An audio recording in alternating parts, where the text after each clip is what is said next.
नमस्कार दोस्तों, स्वागत है आप सभी का हमारे चैनल कैबल एकेडमी पर।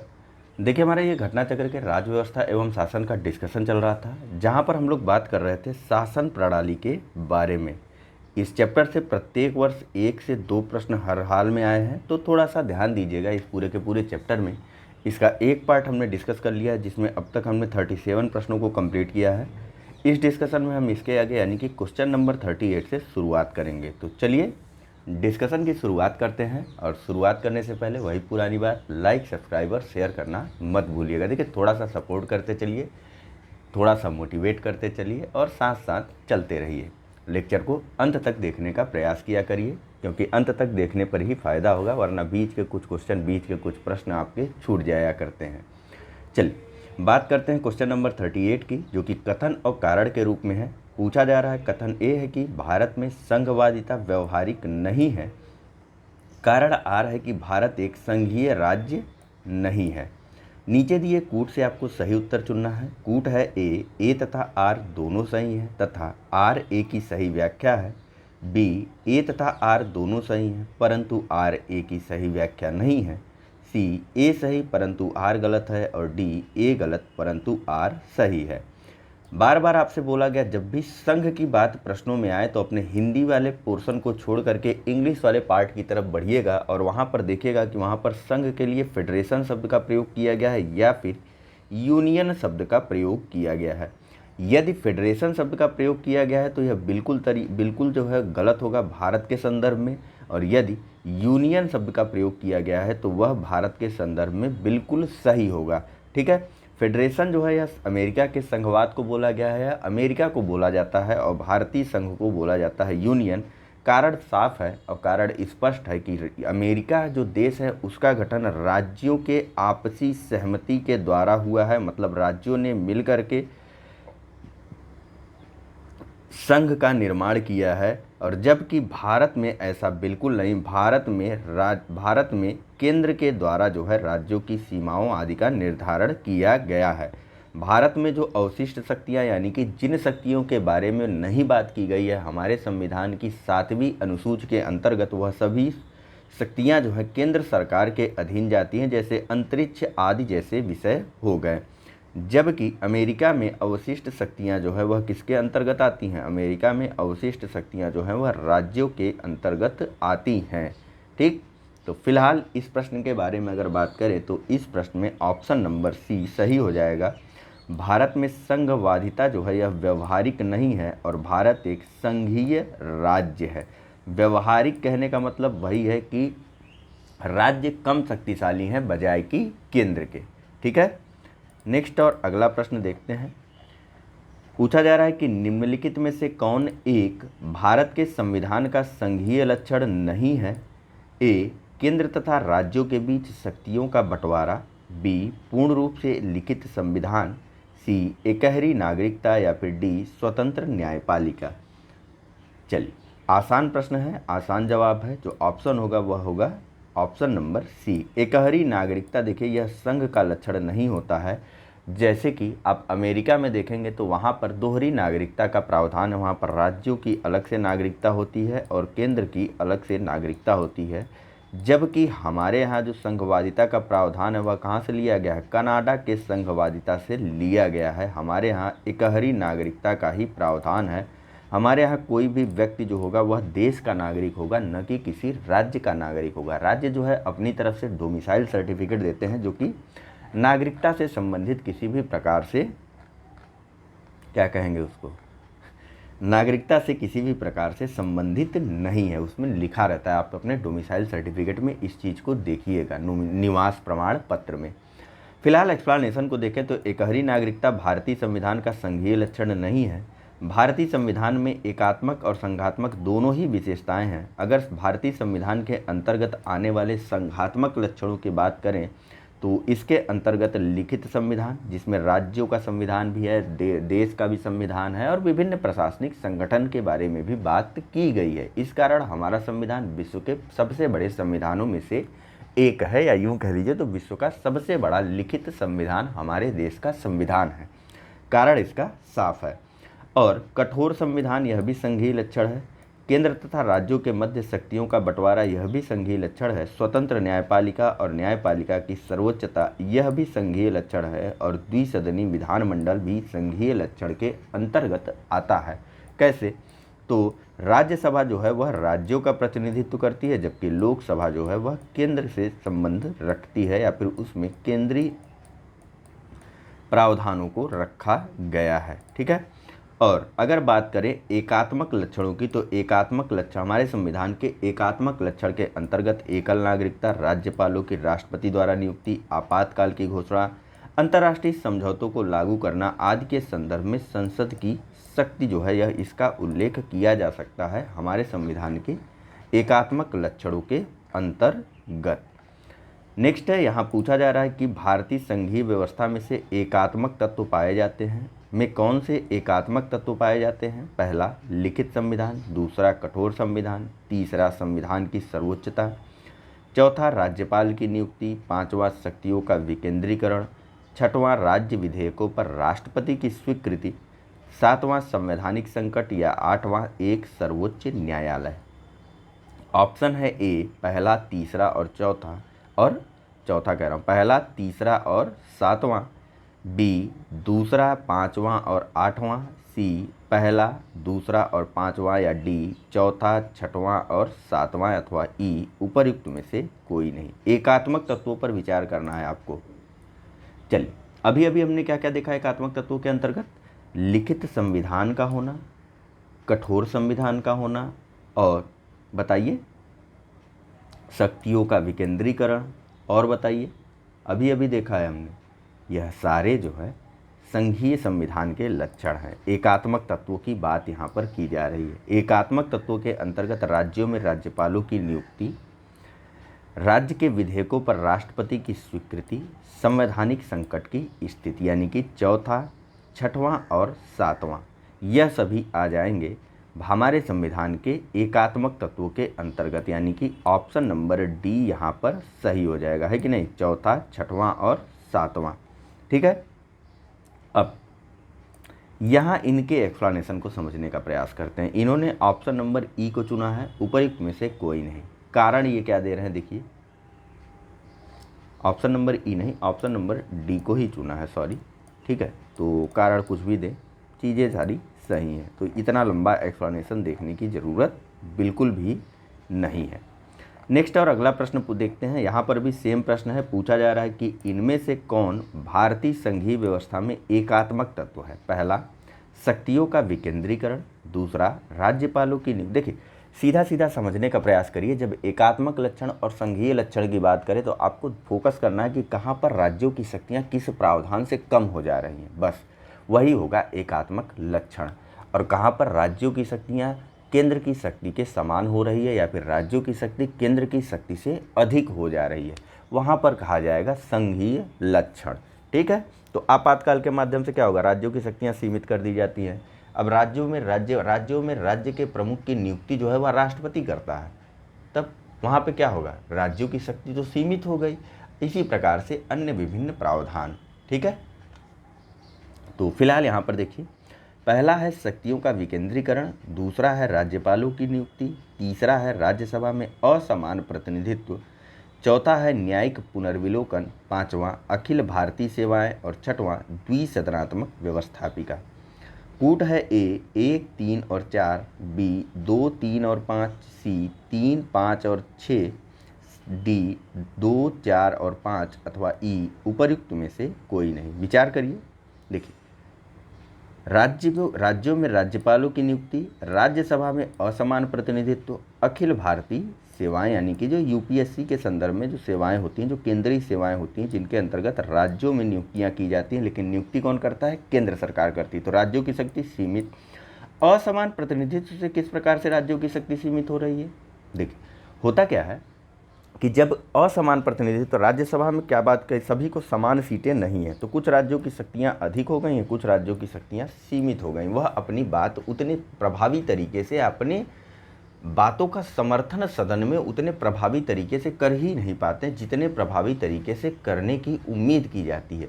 जबकि जिन राज्यों का प्रतिनिधित्व अधिक है, जैसे उत्तर प्रदेश को ले लीजिए, तो वह अपनी बातों का प्रतिनिधित्व या वह अपनी बातों का समर्थन जो है अधिक प्रभावी तरीके से कर सकता है बजाय कि सिक्किम के। इस कारण यह भी जो है एकात्मक लक्षण के अंतर्गत आता है। तो कौन कौन सा है? दूसरा, तीसरा और पांचवा, यानी कि कौन सा विकल्प सही हो जाएगा? ऑप्शन नंबर बी, 2, 3 और 5। बाकी सभी संघीय लक्षण के अंतर्गत आते हैं, जैसे कि शक्तियों का विकेंद्रीकरण हो गया और न्यायिक पुनर्विलोकन की व्यवस्था हो गई, द्विसदनात्मक व्यवस्थापिका हो गई। यह सब हमारे संविधान के संघीय लक्षण के अंतर्गत आएंगे।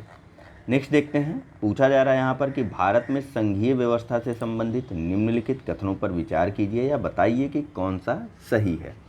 पहला है, संविधान शासन की मूल संरचना के लिए एक संघीय व्यवस्था की प्रस्तावना करता है। दूसरा, एकात्मक झुकाव का उसमें सशक्त मिश्रण है। तीसरा, संघीय व्यवस्था के बारे में विचार करना है, फिर से बता दे रहा हूँ, दोनों संघ तथा राज्य विधायिकाएं प्रभुता संपन्न हैं। चौथा, विधायकीय, वित्तीय तथा न्यायिक शक्तियां संघ और उसकी इकाइयों के मध्य विभाजित कर दी गई है। नीचे दिए कूट के माध्यम से आपको सही उत्तर का चयन करना है। ऑप्शन है ए केवल 1, बी केवल 1 और 2, सी केवल 1, 2 और 3 या डी सभी चारों। ध्यानपूर्वक विचार करिए।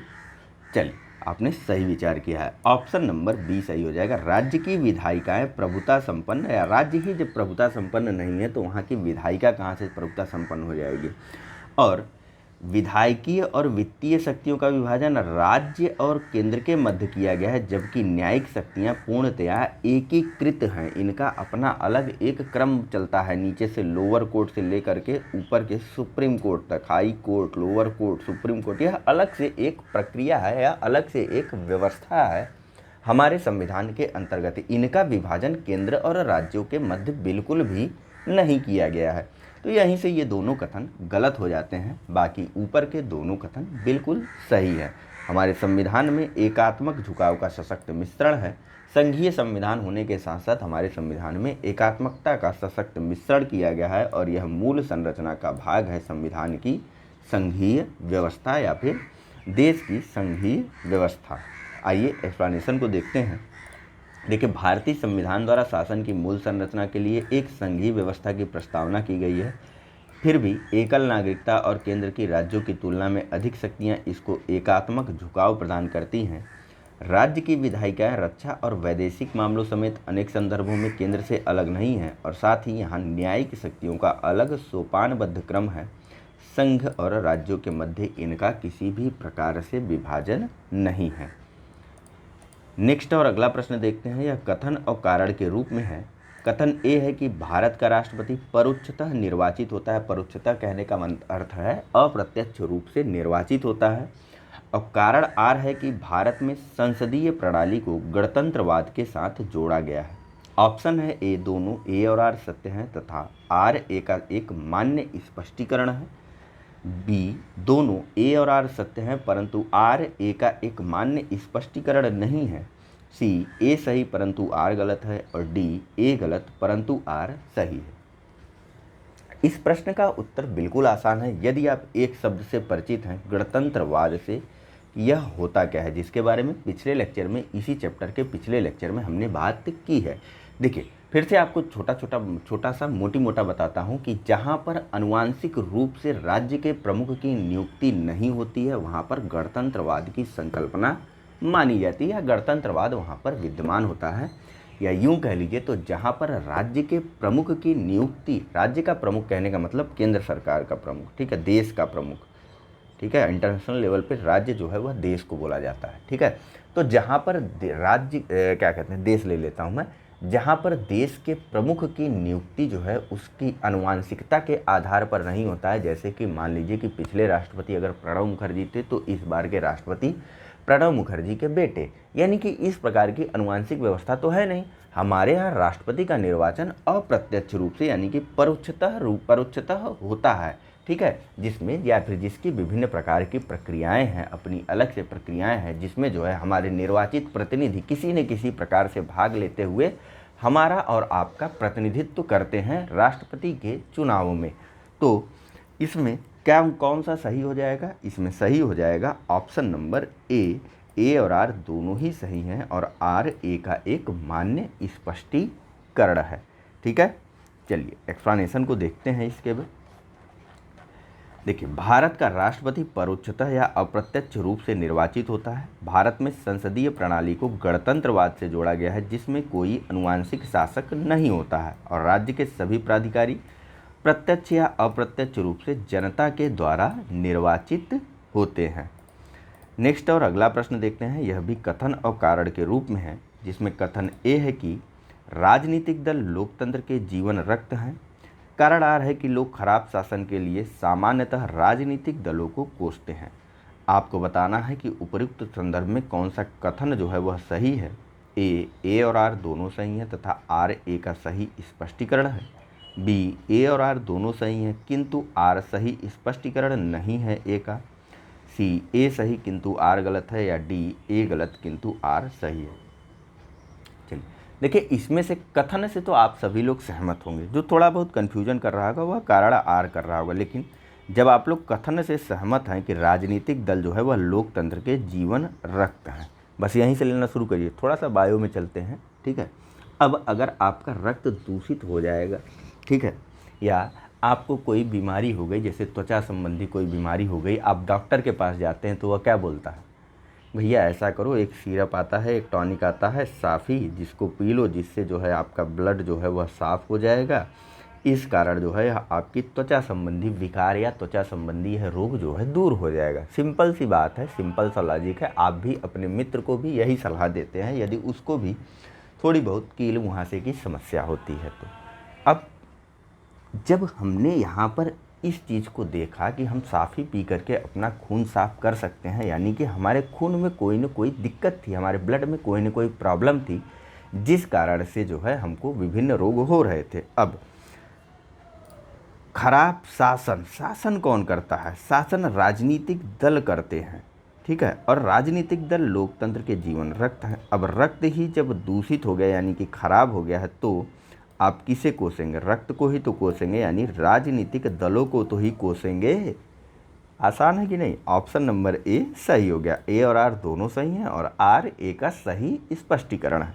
बस बिल्कुल आसानी से साफ़ी को याद रखिएगा और पीते रहिएगा। मुझे साफ़ी की तरफ से कोई कमीशन नहीं मिल रहा है प्रचार करने का, ठीक है। राजनीतिक दलों का एक्सप्लेनेशन देखते हैं। राजनीतिक दलों को लोकतंत्र का जीवन रक्त कहा जाता है क्योंकि राजनीतिक दल लोकतांत्रिक प्रणाली के अंतर्गत चुनाव में भागीदारी, सरकार का निर्माण एवं नागरिकों में राजनीतिक सहभागिता का प्रशिक्षण और अवसर प्रदान करते हैं। यह भी सत्य है कि लोग खराब शासन के लिए सामान्यतः राजनीतिक दलों को कोसते हैं, इसलिए कारण कथन और कारण दोनों सही हैं और कारण कथन की सही व्याख्या करता है।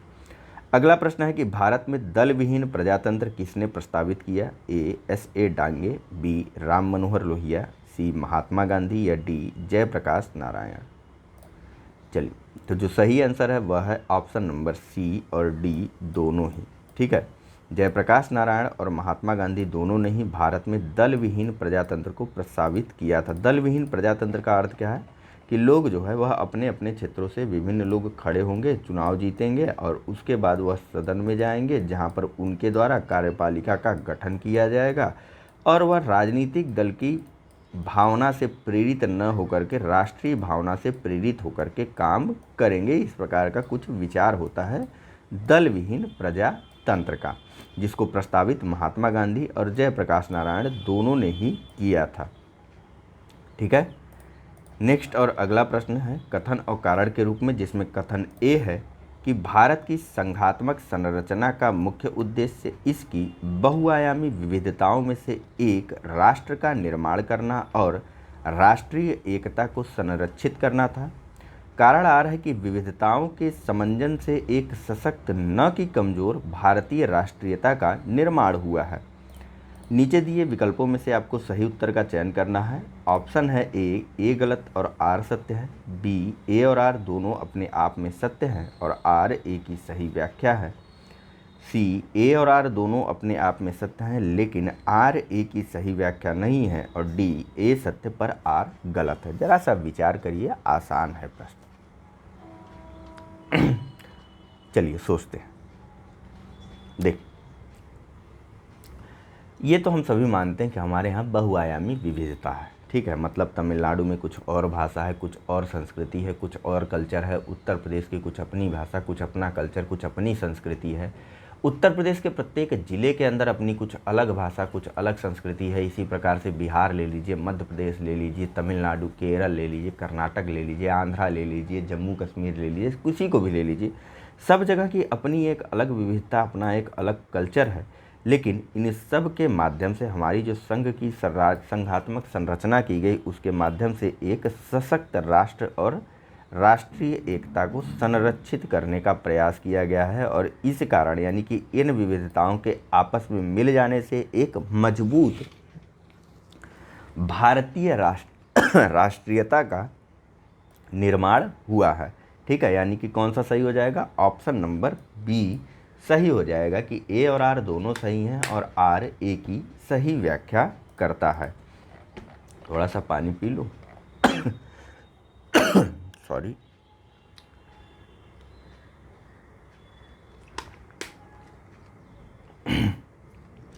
देखिए, संविधान के अनुच्छेद 1 के तहत भारत को राज्यों का संघ कहा गया है, यानी कि यूनियन ऑफ स्टेट कहा गया, ना कि फेडरेशन ऑफ स्टेट, ठीक है। वर्तमान में 28 राज्य तथा 8 संघ राज्य क्षेत्र हैं हमारे देश में। संघात्मक संरचना में शक्तियों का बंटवारा संघ और राज्यों के मध्य किया गया है। संघ को राज्यों की तुलना में अधिक शक्तियां प्रदान की गई है। भारत की संघात्मक संरचना का मुख्य उद्देश्य बहुआयामी विविधताओं में से एक राष्ट्र का निर्माण करना और राष्ट्रीय एकता को संरक्षित करना है, जिसके कारण विविधताओं के समंजन से या विविधताओं के मिलने से एक सशक्त भारतीय राष्ट्र का निर्माण हुआ है। नेक्स्ट और अगला प्रश्न देखते हैं। यह भी कथन और कारण के रूप में है, जिसमें कथन ए है कि भारतीय राजनीतिक व्यवस्था की प्रकृति में निरंतरता एवं परिवर्तन के तत्व मूर्त रूप में पाए जाते हैं। कारण आर है कि भारतीय राजनीतिक व्यवस्था में निम्न राजनीतिक कार्यशैलियों जैसे आधुनिक शैली, परंपरागत शैली तथा संत शैली के तत्व समाहित हैं। कूट के माध्यम से सही उत्तर चुनना है। कूट है ए और आर दोनों सही हैं तथा आर ए की सही व्याख्या करता है। बी ए और आर दोनों सही हैं और आर ए की सही व्याख्या नहीं करता है। सी ए सही परंतु आर गलत है और डी ए गलत परंतु आर सही है।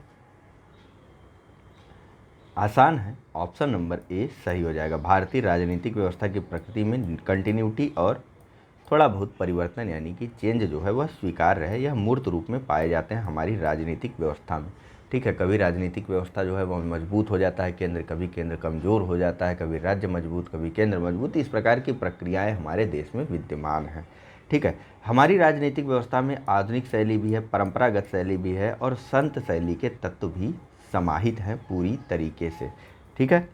अब आइए एक्सप्लेनेशन को देखते हैं।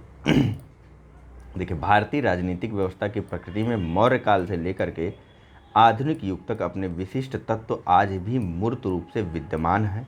यद्यपि विभिन्न युगों एवं काल में निरंतर परिवर्तन एवं निरंतरता एवं परिवर्तनशीलता भारतीय राजनीतिक व्यवस्था में विद्यमान रही थी, जिनमें आधुनिक शैली भी आ गई, परंपरागत शैली और संत शैली के तत्व भी आ गए हैं।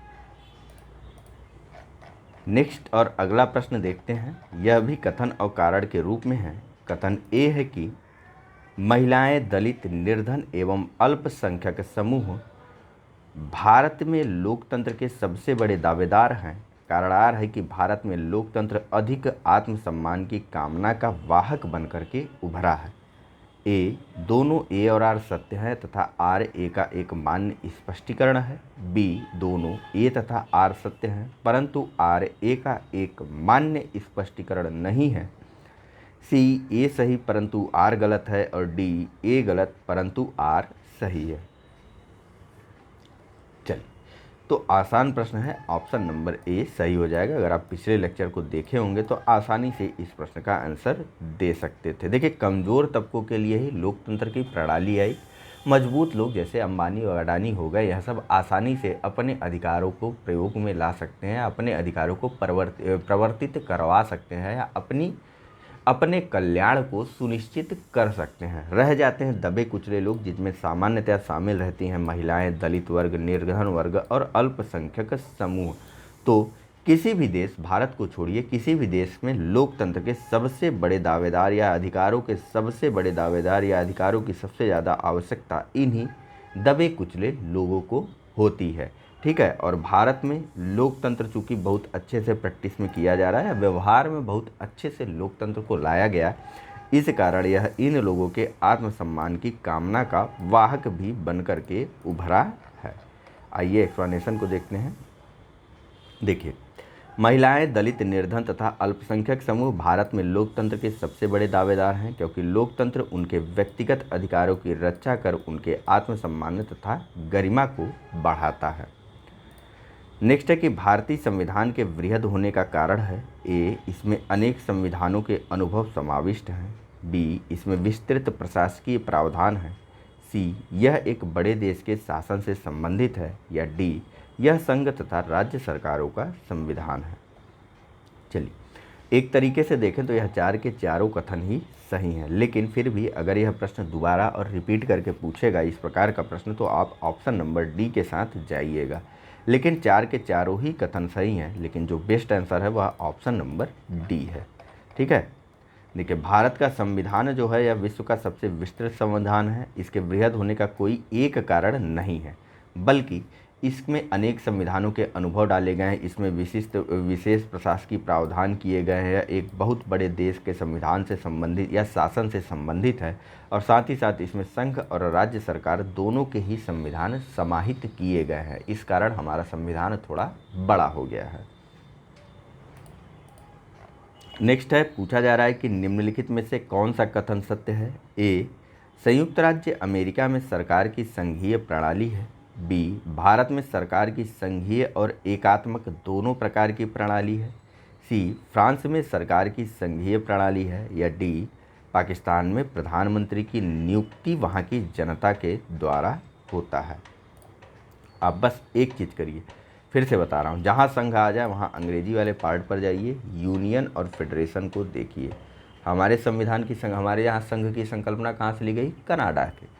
तो कनाडा और अपना एक जैसा होगा। ठीक है, अब यहाँ फ्रांस की बात आ गई। फ्रांस में संघीय प्रणाली है? नहीं, फ्रांस में लोकतांत्रिक प्रणाली है। ठीक है, संघीय प्रणाली नहीं है, सॉरी, फेडरेशन नहीं है। ठीक है, इंग्लिश वाले पोर्शन को आप देखेंगे तो समझेंगे। फिलहाल इसका जो सही आंसर है ऑप्शन नंबर ए है। भारत में संघीय प्रणाली को अपनाया गया, लेकिन यूनियन ऑफ स्टेट कहा गया है भारत को। और पाकिस्तान के भी प्रधानमंत्री की नियुक्ति वहाँ की जनता के द्वारा नहीं, वहाँ के राष्ट्रपति के द्वारा की जाती है। ठीक है, नेक्स्ट और अगला देखते हैं।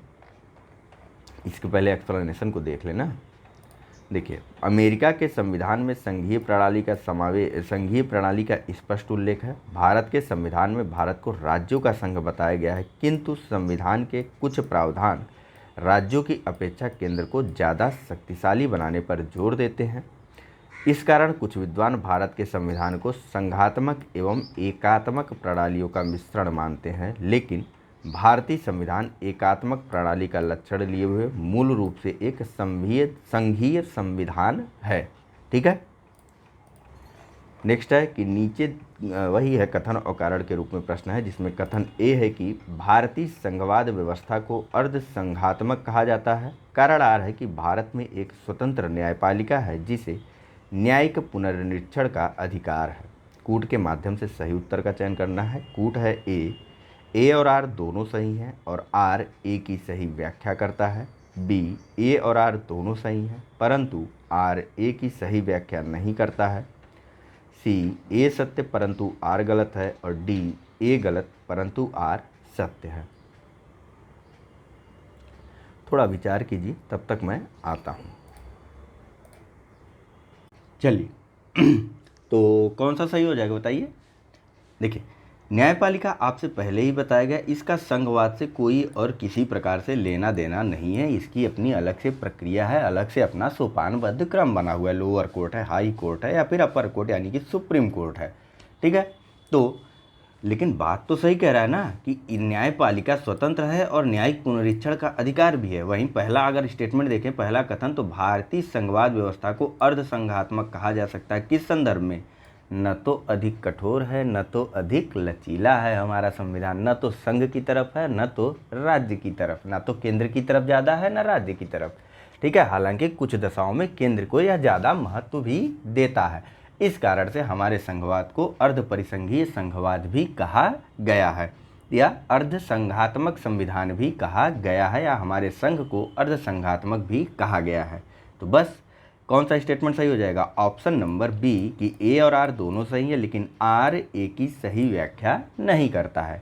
आइए अब एक्सप्लेनेशन को देख लेते हैं। हाँ, थोड़ा लेट जरूर हो जाएगा यह लेक्चर देने में, तो परेशान मत होइएगा। भारत के संविधान का वर्णन विभिन्न प्रकार से किया गया है। इसे अर्ध परिसंघी कहा गया है, परिसंघी किंतु प्रबल एकात्मक अथवा केंद्र समर्थक भी कहा गया है। संरचना में परिसंघीय किंतु भावना में एकात्मक, सामान्य स्थिति में परिसंघीय किंतु आपात स्थिति में या आपात स्थिति आदि की दौरान जो है पूर्णतया एकात्मक रूप में परिवर्तित हो जाने के गुण के कारण ही हमारे संविधान को अर्ध संघात्मक कहा जाता है। ठीक है, अब बात करते हैं न्यायपालिका की। भारतीय संविधान में स्वतंत्र न्यायपालिका का सब प्रावधान है। सर्वोच्च न्यायालय को न्यायिक पुनरीक्षण, सर्वोच्च न्यायालय या उच्च न्यायालय को न्यायिक पुनरीक्षण का अधिकार प्राप्त है अंडर द आर्टिकल ऑफ 13। ठीक है, अंडर द आर्टिकल ऑफ 13 के अंतर्गत यह आर्टिकल 32, 131, 136, 141, 43, 226, 227, 245, 246 और 372 आदि उपबंधों के अधीन न्यायिक पुनरीक्षण कर सकते हैं। ठीक है, इन सब आर्टिकल्स को देख लीजिएगा। वैसे हम न्यायपालिका वाला जब डिस्कशन करेंगे तो वहाँ पर इन सब आर्टिकल्स को भी डिटेल से देखेंगे। फिलहाल अगले प्रश्न पर चलते हैं। यह भी कथन और कारण के रूप में है, जिसमें कथन ए है कि भारतीय संविधान अर्ध संघात्मक है। कारण आर है कि भारतीय संविधान न तो संघात्मक है और न ही एकात्मक। सही उत्तर का चयन करना है नीचे दिए कूट की सहायता से। कूट है ए और आर दोनों सही हैं, आर ए की सही व्याख्या करता है। बी, ए और आर दोनों सही हैं परंतु आर ए की सही व्याख्या नहीं करता है। सी, ए सही परंतु आर गलत है, या डी, ए गलत परंतु आर सही है। आसान है, अभी अभी हमने ऊपर देखा, जो सही आंसर होगा वह होगा ऑप्शन नंबर ए। ठीक है, यह इसी को बता रहा है ना कि अर्ध संघात्मक क्यों कहा जाता है, क्योंकि यह न तो संघात्मक है और न ही एकात्मक। आइए इसका एक्सप्लेनेशन भी देख लेते हैं। वैसे ज़रूरत तो नहीं है मेरे ख्याल से, लेकिन फिर भी है तो देख लेते हैं। भारतीय संविधान का वर्णन विभिन्न प्रकार से किया गया है। परिसंघी किंतु प्रबल एकात्मक, केंद्र समर्थक भी कहा गया। इसे संरचना में परिसंघी किंतु भावना में एकात्मक कहा गया है। सामान्य परिस्थितियों में हमारा संविधान जो है वह परिसंघी है, लेकिन आपात स्थिति के दौरान यह पूर्णतया एकात्मक रूप में स्वयं से ही परिवर्तित हो जाता है। इस कारण इसको अर्ध परिसंघी भी कहा जाता है। देखिए, बेसिकली संघात्मक है भारतीय संविधान, लेकिन उसमें केंद्रीकरण की प्रवृत्ति का बल है या प्रबल है केंद्रीकरण की प्रवृत्ति। और इस मत का समर्थन दुर्गादास बसु के द्वारा भी किया गया है, जो कि संविधानविद हैं। ठीक है, और वास्तविक रूप में अगर माने तो भारतीय संविधान न तो पूर्णतः संघात्मक है न पूर्णतः एकात्मक, और इसी कारण इसको अर्ध संघात्मक संविधान कहा गया है, या भारतीय संघ को अर्ध संघ भी कहा गया है। नेक्स्ट है कि भारतीय संविधान की प्रकृति क्या है? ए संघीय, बी एकात्मक, सी संसदीय, डी प्रकृति में संघीय किंतु भावना में एकात्मक, या ई उपर्युक्त में से कोई नहीं या उपर्युक्त में से एक से अधिक। आसान है, ऑप्शन नंबर डी। ठीक है, प्रकृति में संघीय लेकिन भावना में एकात्मक है हमारा संविधान। अब कोऑपरेटिव फेडरलिज्म की बात किसने कही है? तो भारतीय संघवाद को सहकारी संघवाद किसने कहा? ए जी ऑस्टिन, बी के सी वियर, सी सर आइवर जेनिंग्स, या D D D Basu. Important है, नाम याद रखिएगा इन सबका।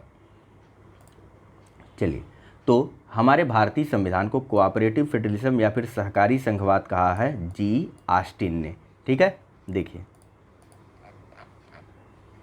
भारतीय संविधान की प्रकृति संघात्मक या एकात्मक है, इसके संबंध में विद्वानों में जो मतभेद है उन मतभेदों के अंतर्गत कुछ विद्वान हमारे भारतीय संविधान को संघात्मक संविधान की संज्ञा देते हैं, जबकि कुछ विद्वान हमारे संविधान को एकात्मक संविधान मानते हैं। इन्हीं में एक विद्वान या एक संविधानविद हैं जी ऑस्टिन, जिनका मानना है कि भारत का संविधान सहकारी परिसंघीय संविधान है, जबकि एक अन्य संविधानविद हैं के सी वियर महोदय। इनका मानना है कि भारत का संविधान अर्ध संघीय संविधान है। ठीक, नेक्स्ट, किसने कहा था कि भारत अर्ध संघात्मक राज्य है? देखिए किसने कहा था, option number D, K C Wheare ने। वेयर नहीं, वियर। अगला प्रश्न है कि भारतीय संविधान के विषय में निम्नलिखित कथनों में से किसका, निम्नलिखित कथन निम्न में से किसका है? ए कथन देखिए, भारतीय संविधान अधिक कठोर तथा अधिक लचीले के मध्य एक अच्छा संतुलन स्थापित करता है। बी आर अम्बेडकर का यह स्टेटमेंट है, या एम पी पायली का स्टेटमेंट है, या क्या है भैया ये, एलेक्जेंड्रोविक्स का स्टेटमेंट है, या केसी वेयर का स्टेटमेंट है? अभी अभी देखा, यह स्टेटमेंट जो है वह केसी वेयर का है कि हमारा संविधान जो है वह अधिक कठोर और अधिक लचीले के मध्य एक अच्छा संतुलन स्थापित करते हुए एक अर्ध परिसंघीय संविधान की संरचना करता है। नेक्स्ट, पूछा जा रहा है कि निम्नांकित में से किस एक का कथन है कि संविधान को संघात्मकता के तंग ढांचे में नहीं ढाला गया है? A D D Basu, B K M Munshi, B R Ambedkar, या डी ए के अय्यर? तो यह स्टेटमेंट है संविधानविद डॉक्टर बी आर अम्बेडकर का कि हमारे संविधान को न तो हमारे संविधान को संघात्मकता के तंग ढांचे में नहीं ढाला गया है, यह एक अर्ध परिसंघीय संविधान है। ठीक है, यह देखिए डॉक्टर बी आर अम्बेडकर ने यह स्वीकार किया था कि संविधान को संघात्मकता के तंग ढांचे में नहीं ढाला गया है तथा यह एकीकृत और संघात्मक दोनों ही है। अगला प्रश्न है, मिथकों और कहावतों के रूप में प्रशासन के सिद्धांतों को किसने अस्वीकार किया है? A Herbert Simon, B Dwight Waldo, C Frank Marini, या डी एफ डब्ल्यू रिक्स? ये सब देखिए जेपीएससी में आता है, वहाँ असल में पब्लिक एडमिनिस्ट्रेशन को भी प्रीलिम्स की परीक्षाओं में शामिल किया गया है, पब्लिक एडमिनिस्ट्रेशन के कुछ विषयों को। ठीक है, तो परेशान होने की ज़रूरत नहीं है। फिलहाल यह जो सही आंसर है इसका वह है option number A. Herbert Simon का यह कथन था कि मिथकों और कहावतों के रूप में प्रशासन के सिद्धांतों को अस्वीकार किया जाना चाहिए, या अस्वीकार किया गया था हर्बर्ट साइमन के द्वारा। देखिए, हर्बर्ट साइमन ने मिथकों और कहावतों के रूप में प्रशासन के सिद्धांतों को असंगत और अस्पष्ट मानते हुए अस्वीकार किया था, जबकि ड्वाइट वाल्डो, फ्रैंक मेरनी और एफ डब्ल्यू रिक्स ने मिथकों और कहावतों के रूप में प्रशासन के सिद्धांतों को स्वीकार किया है। नेक्स्ट और अगला प्रश्न है कि विधि और स्वाधीनता के बीच सबसे उपयुक्त संबंध को निम्नलिखित में से कौन प्रतिबिंबित करता है? ए यदि विधियां अधिक होती हैं तो स्वाधीनता कम होती है, बी यदि विधि नहीं है तो स्वाधीनता भी नहीं है, सी यदि स्वाधीनता है तो विधि निर्माण जनता को करना होगा, और डी यदि विधि परिवर्तन बार बार होता है तो वह स्वाधीनता के लिए खतरा है। आसान है, जो सही आंसर है वह है ऑप्शन नंबर बी, यदि विधि नहीं तो किसी भी प्रकार की स्वाधीनता भी संभव नहीं है। सबको आज़ादी दे दीजिए, किसी को कोई मारे, कोई काटे, कोई कुछ करे, तो बताइए ऐसे कहाँ कोई स्वाधीन रह जाएगा? जो शक्तिशाली होगा वही राजा बनेगा, जो शक्तिशाली होगा वही प्रभावी बनेगा, उसके ऊपर किसी भी प्रकार का कानून नहीं होगा, वह जो कहेगा वही कानून हो जाएगा। ठीक है, राक्षसी प्रवृत्ति जो है शुरू हो जाएगी, जैसे तालिबान की स्थिति आप देख रहे हैं। यदि विधि नहीं तो स्वाधीनता भी नहीं है, यह कथन विधि तथा स्वाधीनता के मध्य सबसे उपयुक्त संबंध को दर्शाता है। स्वाधीनता का तात्पर्य विधि की पूर्णतः या पूर्णतया अनुपस्थिति कदापि नहीं होती। विधिशास्त्री जॉन लॉक के अनुसार स्वाधीनता के अस्तित्व के लिए विधि का अस्तित्व जरूरी है। कानून ही स्वतंत्रता की रक्षा करते हैं। जॉन लॉक आगे कहते हैं कि जहाँ कोई कानून नहीं वहाँ किसी भी प्रकार की स्वतंत्रता नहीं है। नेक्स्ट और अगला प्रश्न है हमारा, पूछा जा रहा है यहाँ पर कि निम्नलिखित में से कौन डेवलपमेंट एडमिनिस्ट्रेशन, विकास प्रशासन की अवधारणा से संबंधित है? A Fred W Riggs, B Frank Marini, C Elton Mayo, या डी गेबलर आसबर्न? देखिए, विकास प्रशासन या फिर डेवलपमेंट एडमिनिस्ट्रेशन की अवधारणा से निम्नलिखित दिए गए विकल्पों में से फ्रेड डब्ल्यू रिक्स जो हैं यह संबंधित हैं। ठीक है, देखिए विकास प्रशासन की अवधारणाओं में से फ्रेड डब्ल्यू रिक्स संबंधित हैं। इनके जो पुस्तक थी administration development inclusive concept, book का नाम याद रखिएगा, पूरा नाम है एडमिनिस्ट्रेशन डेवलपमेंट इंक्लूसिव कॉन्सेप्ट। इस बुक में फ्रेड डब्ल्यू रिक्स लिखते हैं कि विकास प्रशासन उन कार्यक्रमों और परियोजनाओं को पूरा करने के संगठित प्रयासों से संबंधित है जो विकास में संलग्न व्यक्तियों द्वारा प्रवर्तित किए जाते हैं। अगला प्रश्न है कि निम्नांकित में से कौन सा एक चिंतक लोक प्रशासन तथा निजी प्रशासन में समानताओं का समर्थक है? A. Herbert Simon, B. Paul H Appleby, C. Sir Josiah Stamp या D. Henri Fayol. Henri Fayol का नाम जरूर सुने होंगे आप लोग। ऑप्शन नंबर डी जो है यह सही है। यह लोक प्रशासन और निजी प्रशासन में समानताओं के समर्थक हैं हेनरी फ्योल। देखिए, प्रशासनिक चिंतक हेनरी फ्योल ने लोक प्रशासन तथा निजी प्रशासन में समानता का समर्थन किया है।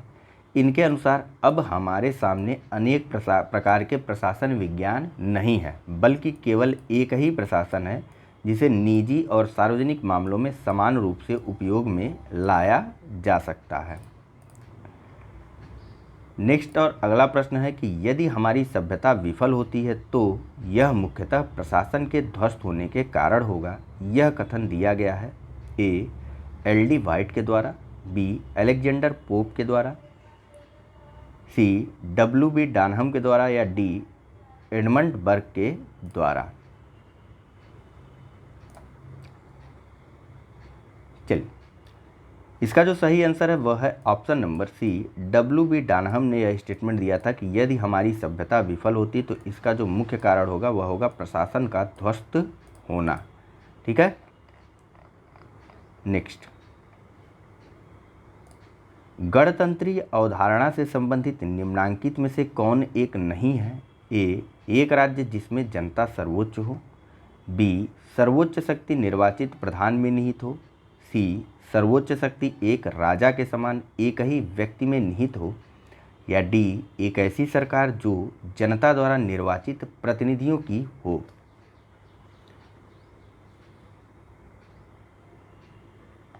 बताना है कि कौन सा नहीं है गणतंत्र के संबंध में। ऑप्शन नंबर डी, नहीं सी। ठीक है, सर्वोच्च शक्ति एक राजा के समान एक ही व्यक्ति में निहित होना राजतंत्र होता है, न कि गणतंत्र। ठीक है, एक राज्य जिसमें जनता सर्वोच्च हो, इसका प्रमुख जो है वह निर्वाचित प्रधान हो और ऐसी सरकार हो जिसका प्रतिनिधित्व जो है निर्वाचित प्रतिनिधियों के द्वारा किया जा रहा हो। यह सब गणतंत्र के अंतर्गत या गणतंत्र की अवधारणा के अंतर्गत ही आते हैं। अगला प्रश्न है कि निम्नलिखित में से किन को विधि के शासन के प्रमुख लक्षणों के रूप में माना जाएगा? पहला, शक्तियों का परिसीमन, दूसरा, विधि के समक्ष समता, तीसरा, सरकार के प्रति जन उत्तरदायित्व और चौथा, स्वतंत्रता और नागरिक अधिकार। नीचे कूट का प्रयोग करते हुए सही उत्तर चुनना है। ऑप्शन है ए. केवल 1 और 3, बी. केवल 2 और 4, सी. केवल 1, 2 और 4 या डी. 1, 2, 3 और 4। चलिए, तो जो सही आंसर होगा वो कौन सा होगा, जरा सोचिए। शक्तियों का परिसीमन और हाँ बताइए, विधि के समक्ष समता और स्वतंत्रता और नागरिक अधिकार।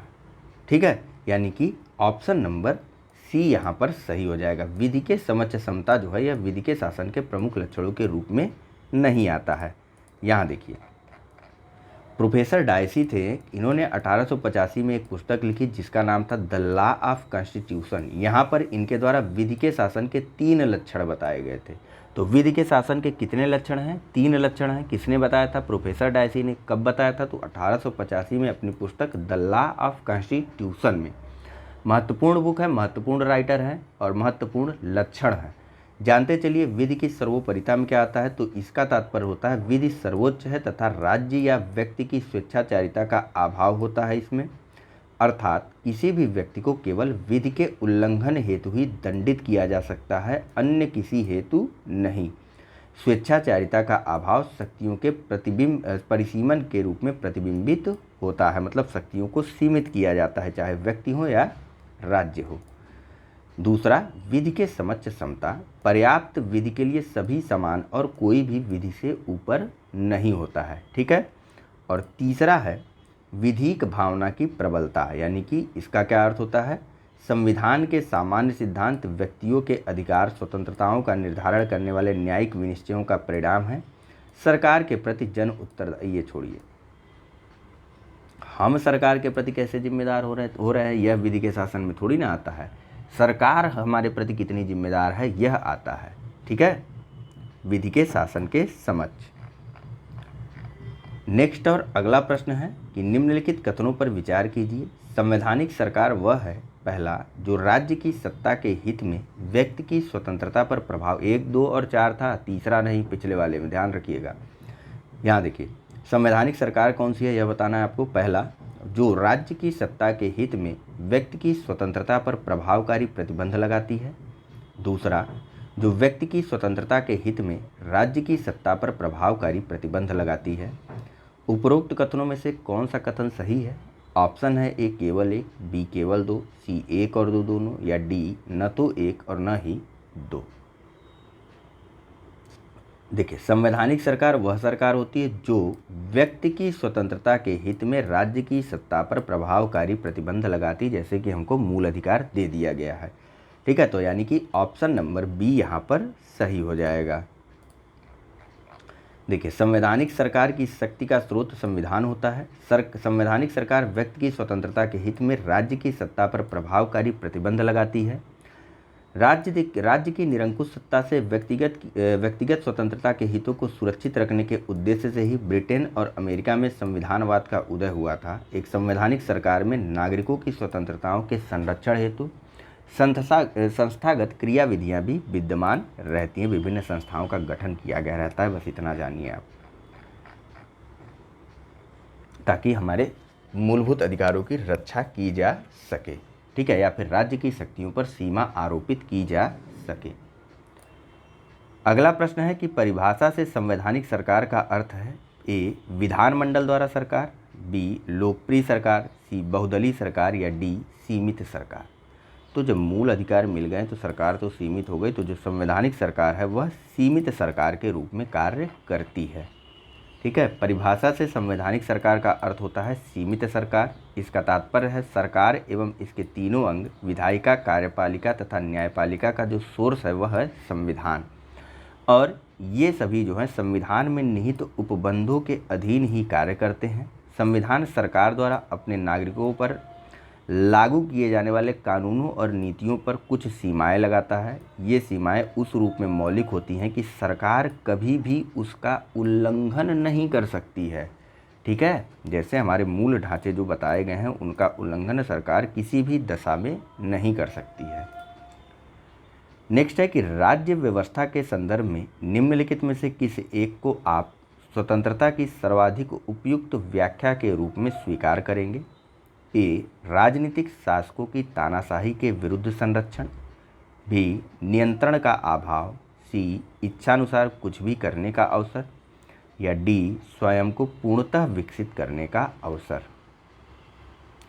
तो राज्य व्यवस्था के संदर्भ में सबसे उपयुक्त कौन होगा बताइए? स्वतंत्रता का सर्वाधिक उपयुक्त तरीका क्या होगा?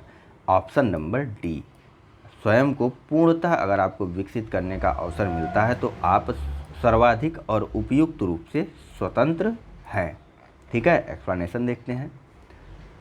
राज्य व्यवस्था के संदर्भ में स्वतंत्रता का अर्थ व्यक्ति पर बाहरी प्रतिबंधों के अभाव के साथ व्यक्ति की आत्म अभिव्यक्ति की योग्यता का विस्तार करना और उसके अंदर की संभावनाओं को विकसित करना है, ठीक है। राजनीतिक शासकों की तानाशाही के विरुद्ध संरक्षण, नियंत्रण का अभाव और इच्छानुसार कुछ भी करने का अवसर स्वतंत्रता के पहलू हैं, लेकिन ये पूर्णतः एवं उपयुक्त अर्थ में स्वतंत्रता की व्याख्या नहीं करते हैं। वस्तुतः किसी व्यक्ति की स्वतंत्रता की सीमा पर उस समय प्रतिबंध लगाना अनिवार्य हो जाता है जब वह दूसरों की स्वतंत्रता को बाधित करने लगते हैं। बिना मतलब में इतना लंबा लंबा आप लोग पढ़वा रहे हैं। नियंत्रण का ना पढ़ूं तो अभी कुछ लोगों को लग जाएगा कि नहीं पढ़ा है या हमारा छूट गया है। पढ़ रहे हैं तो कुछ लोगों को लग रहा होगा कि अरे ये तो पढ़ा रहे हैं।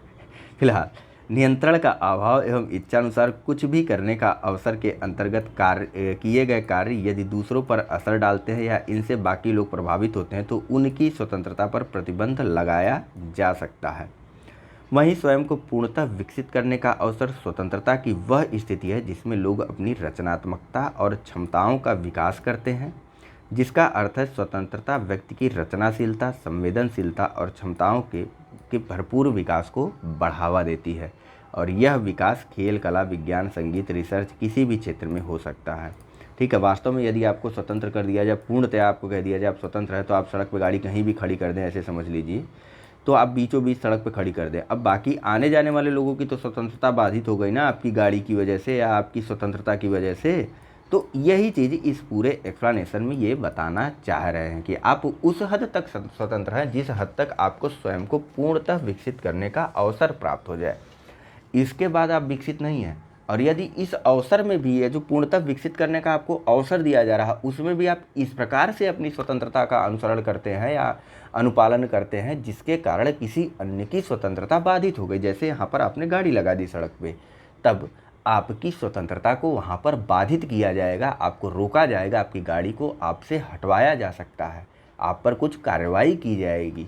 ठीक है, तो इसी चीज़ को इतने बड़े एक्सप्लेनेशन में बताया गया है। नेक्स्ट है कि समाज में समानता होने का एक निहितार्थ यह है कि उसमें ए विशेषाधिकारों का अभाव है, बी अवरोधों का अभाव है, सी प्रतिस्पर्धा का अभाव है, डी विचारधारा का अभाव है। आसान है, समाज में समानता का अर्थ होता है कि उसमें विशेषाधिकारों का अभाव होता है, कोई भी विशेष नहीं होता है। ठीक है, समानता का एक सामान्य अर्थ यह होता है कि रंग, नस्ल, धर्म, जाति, लिंग आदि के आधार पर किसी व्यक्ति के साथ भेदभाव नहीं किया जा सकता और किसी व्यक्ति को विशेषाधिकार नहीं दिया जा सकता। ठीक है, नेक्स्ट,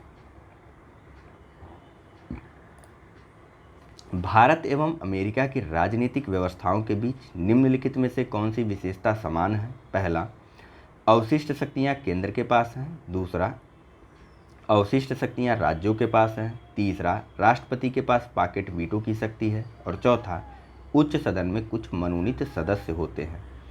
ऑप्शन है ए केवल 3, बी केवल 3 तथा 4, सी केवल 2, 3 तथा 4 या डी केवल 1, 3 तथा 4। ज़्यादा अंतर नहीं है, ध्यान से करिए, कर ले जाएंगे। ऑप्शन नंबर इसमें सही होगा ए, केवल 3। ठीक है, भारत और अमेरिका की राजनीतिक व्यवस्थाओं के बीच जो विशेषता समान है वह है कि राष्ट्रपति के पास वीटो की शक्ति होती है। अमेरिका में अवशिष्ट शक्तियां किसके पास होती हैं? स्टेट के पास या राज्यों के पास। और भारत में अवशिष्ट शक्तियां किसके पास होती हैं? भारत में अवशिष्ट शक्तियां, एक सेकेंड देखिए, राजनीतिक व्यवस्थाओं के बीच पूछा जा रहा है कि निम्नलिखित में से कौन सी विशेषता समान है। ठीक है, समान पूछा जा रहा है। तो अवशिष्ट शक्तियां अमेरिका में तो राज्यों के पास होती हैं, जबकि भारत में होता है सेंटर के पास।